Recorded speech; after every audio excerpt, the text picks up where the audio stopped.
Talk about something pretty serious here because one of our missions here at WUSA 9 is really to help keep you and your family safe, and that is particularly true when it comes to your health. Yeah, we know there are a lot of questions right now about measles, especially after a person in Howard County, Maryland, recently tested positive after traveling overseas. Tonight, our Melissa Kim is taking your questions and getting answers from an infectious disease expert.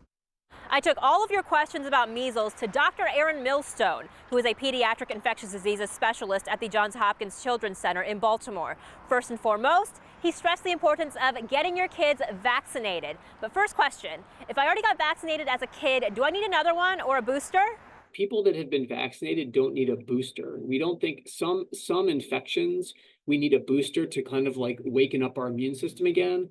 But with measles, it's lifelong protection. So if you've had 2 vaccines of measles virus as a child, you should not need another vaccine. How long does it take for the MMR or measles, mumps, and rubella vaccine to kick in? The immunity is quick.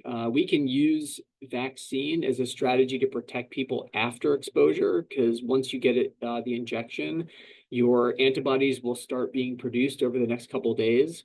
So immunity is quick and it's long lasting. So another good reason to get the vaccine if you haven't yet. Finally, there has been a trend of parents having measles parties to expose their kids to the virus.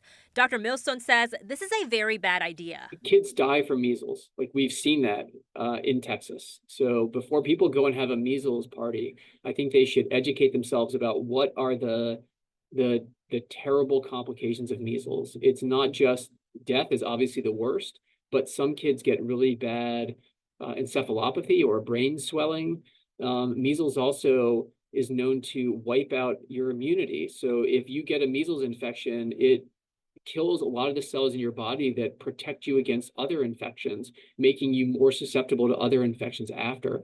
Measles is a deadly virus. Also important to note that this case in Maryland is not related to the one in Texas or New Mexico. Melissa Kim, WUSA 9.